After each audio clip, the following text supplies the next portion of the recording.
Miaka mitatu ya mapigano makali kati ya Urusi pamoja na Ukraine ikatimia kwa mbwembwe kali za Ukraine kwamba wao hawamtambui Putin, wakajitangaza kwamba wanahitaji auliwe kabisa, ndipo wakubali kukaa kwenye meza ya mazungumzo. Likawa ni jambo jipya duniani, lakini Urusi ikasema sawa, tutapima kati ya yai na kuku kipi kilianza kuzaliwa. Mpaka sasa Urusi inamiliki 20% ya taifa lote la Ukraine, huku wakiendelea na operesheni yao ya kuchukua vijiji, miji na mitaa ya Ukraine, licha ya tamko la mjini Jeddah, Saudi Arabia, kusitisha mapigano kwa muda wa siku 30, ikiwa hayo ni maamuzi ya Marekani kwa Ukraine. Sasa anayesubiriwa ni Putin mkanga sumu, atawajibu nini?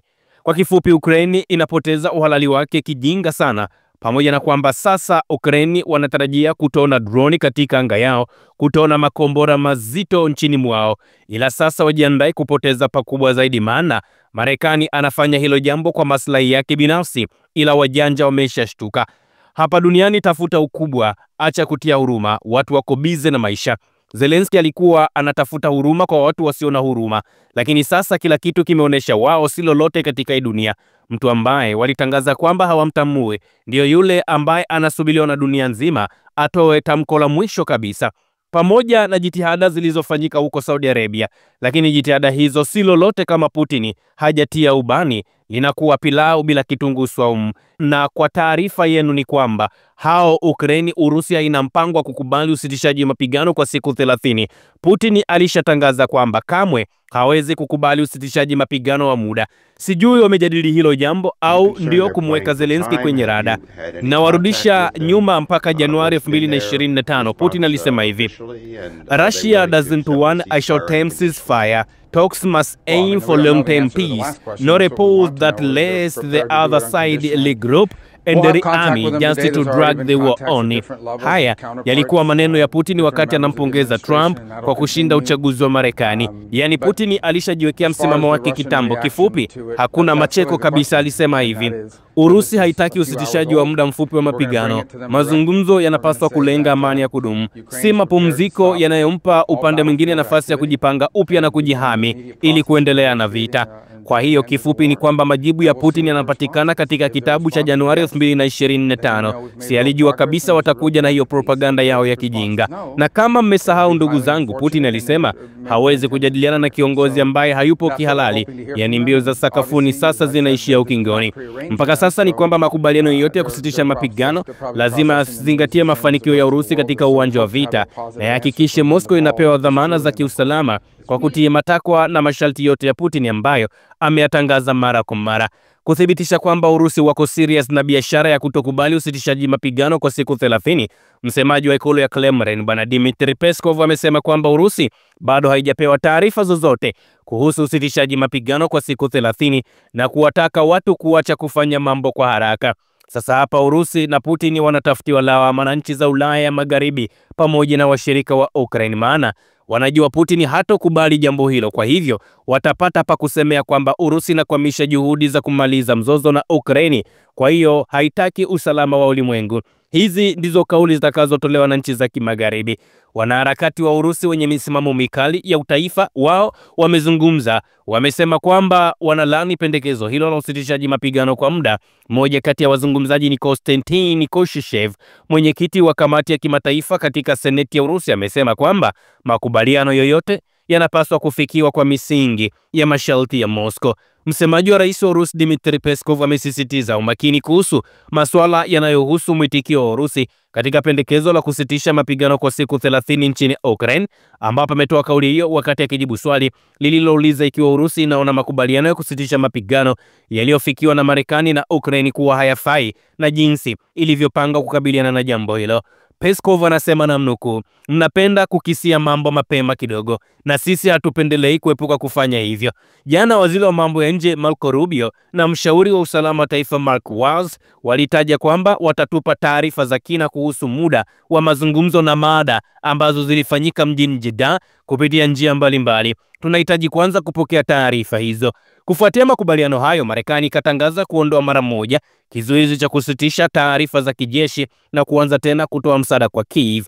Zaidi ya hayo, pande zote mbili zilikubaliana kuharakisha kufikia makubaliano kuhusu mkataba wa madini. Mpaka sasa Kremlin haijataja majina ya wawakilishi wowote kutoka Marekani katika mazungumzo ya Ukraine, huku wakisema kwamba mara tu mawasiliano yatakapofanyika watatoa taarifa kwa dunia.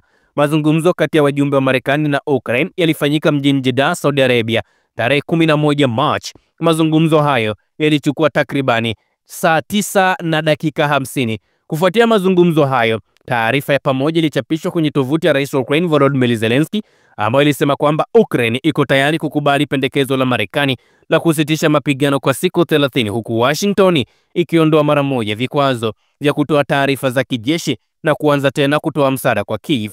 Taarifa hiyo pia ilisema kwamba nchi hizo zilikubaliana kusaini makubaliano kamili kuhusu utafutaji wa rasilimali muhimu kwa haraka iwezekanavyo ili kuimarisha uchumi wa Ukraine. Mkuu wa ofisi ya Zelensky, Andrei Yermak, alisema baada ya mazungumzo kwamba makubaliano kuhusu rasilimali yatasainiwa wakati Marekani itakapoona kuwa ni wakati mwafaka wa kufanya jambo hilo.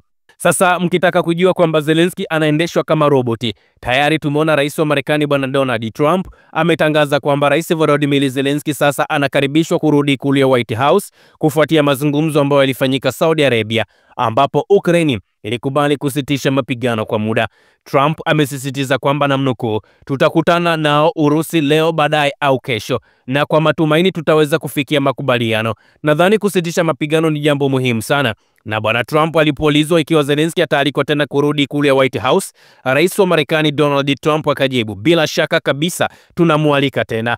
Kauli ya Trump inakuja siku chache baada ya mahusiano magumu kati ya Kiev na Washington kufuatia mabishano makali kati ya Trump na Zelensky katika ofisi ya Oval tarehe 28 Februari 2025, ambapo mabishano hayo yalisababisha kusimamishwa kwa mipango ya kusaini makubaliano ya rasilimali kati ya nchi hizo mbili na kusababisha kusimamishwa kwa msaada wa kijeshi na ushirikiano wa kijasusi kutoka Marekani. Baada ya hayo, viongozi wa White House walionyesha kwamba Zelensky alikuwa anahitajika kuomba msamaha na kujitolea kwa ajili ya mazungumzo ya amani ili kurejesha majadiliano, jambo ambalo tayari Rais Volodymyr Zelensky amelifanya. Baadaye tarehe 4 March, Zelensky aliita mzozo huo ni jambo la kusikitisha, akasisitiza uamuzi wake wa kufanya kazi kwa ajili ya amani chini ya uongozi imara wa Rais Donald Trump. Uamuzi huu unaashiria mabadiliko makubwa, kwani viongozi wa Ukraine hapo awali walionya kwamba kusitishwa kwa mapigano kwa muda kungeiruhusu Urusi kujipanga tena na kujiandaa kwa shambulio zaidi la baadaye. Sasa mnakumbuka, baada ya tangazo la usitishaji mapigano, Zelensky kupitia katika ukurasa wake wa X aliandika maneno haya: nimepokea ripoti kutoka katika ujumbe wetu kuhusu mkutano wa timu ya Marekani nchini Saudi Arabia. Mazungumzo yalidumu kwa muda mrefu siku hiyo na yalikuwa yenye manufaa na ya kujenga. Timu zetu zimeweza kujadili masuala mengi muhimu. Msimamo wetu uko wazi kabisa. Ukraine imekuwa ikitafuta amani tangu sekunde ya kwanza ya vita hivi, na tunataka kufanya kila linalowezekana ili kuipata haraka amani kwa njia ya kuaminika ili vita visirejee tena. Katika mkutano huu wa Marekani, Ukraine imependekeza mambo matatu muhimu: moja, utulivu angani, kusitisha mashambulizi ya makombora, mabomu na mashambulizi ya droni za masafa marefu; pili, utulivu baharini, kusimamisha uhasama kwenye bahari; tatu, hatua halisi za kujenga uaminifu katika hali yoyote ambapo diplomasia inaendelea. Hii inamaanisha hasa kuachilia kwa wafungwa wa kivita ambao wanadhibitiwa, wakiwemo wanajeshi pamoja na raia, pamoja na kurejesha watoto wa Ukraine ambao wametekwa na kupelekwa kinguvu nchini Urusi. Upande wa Marekani umeelewa hoja zetu na unazingatia mapendekezo yetu. Ninamshukuru Rais Trump kwa mazungumzo ya kujenga kati ya timu zetu. Wakati wa mazungumzo ya tarehe 11 mwezi wa 3 mwaka 2025, Marekani imependekeza hatua ya kwanza kubwa zaidi kusitisha mapigano kwa muda wa siku 30. Si tu kusimamisha mashambulizi ya makombora, droni na mabomu, wala si tu katika Bahari Nyeusi, bali pia katika mstari mzima wa mbele wa mapambano. Ukraine ipo tayari kukubali pendekezo hili. Tunaliangalia kama hatua chanya na tuko tayari kuitekeleza. Sasa jukumu lipo kwa Marekani kuishawishi Urusi ifanye hivyo pia. Ikiwa Urusi itakubali usitishaji mapigano, basi utaanza mara moja. Hiki ndicho ambacho kilijadiliwa na tamko ambalo lilitolewa na Rais wa Ukraine Bwana Volodymyr Zelensky kufuatia hicho ambacho kimefanyika pale mjini Jeddah, Riyadh. Sasa muda mchache tu baada ya Rais wa Ukraine Bwana Volodymyr Zelensky pamoja na huo ujumbe wa Marekani na ujumbe wa Ukraine ambao ulikutana pale mjini Jeddah, tuliona Ukraine wameendeleza kufanya mashambulizi ambapo mashambulizi mengine makubwa wameyafanya kule Kursk, ambapo watu 4 wamefariki dunia na wengine wamejeruhiwa baada ya Ukraini kufanya mashambulizi katika kiwanda cha nyuklia cha pale Kursk. Hii ni kwa mujibu wa taarifa ambayo imetolewa na bwana Alexander Kainstein, ambaye huyu amezungumza juu ya jambo hilo. Mashambulizi hayo yamefanyika leo tarehe 12 mwezi wa 3 2025 na yalilenga miundombinu katika eneo la Kozlovka. Hii ni kwa mujibu wa bwana Kainstein. Kwa mujibu wa taarifa za awali ni kwamba wafanyakazi 4 wa kiwanda hicho wameuawa, lakini wengine wamejeruhiwa katika shambulizi hilo na haraka wamekimbizwa hospitalini. Hii ni kwa mujibu wa taarifa ambayo imetolewa. Kainstein anazungumza kwamba mashambulizi haya yanaonyesha kwamba Ukraini haiko tayari kufanya mazungumzo ya kusitisha mapigano. Ni triki ambayo wameifanya. Tunaendelea kuifuatilia taarifa hii kwa kina zaidi ili kujua ni madhara kiasi gani ambayo yametokea, maana Ukraine katika kipindi hiki cha siku 2-3 wamefanya mashambulizi mengi sana pale nchini Urusi. Hii ni Yuhoma Media Clue. Usisahau kusubscribe, like na kubonyeza alama ya kengele. Asante.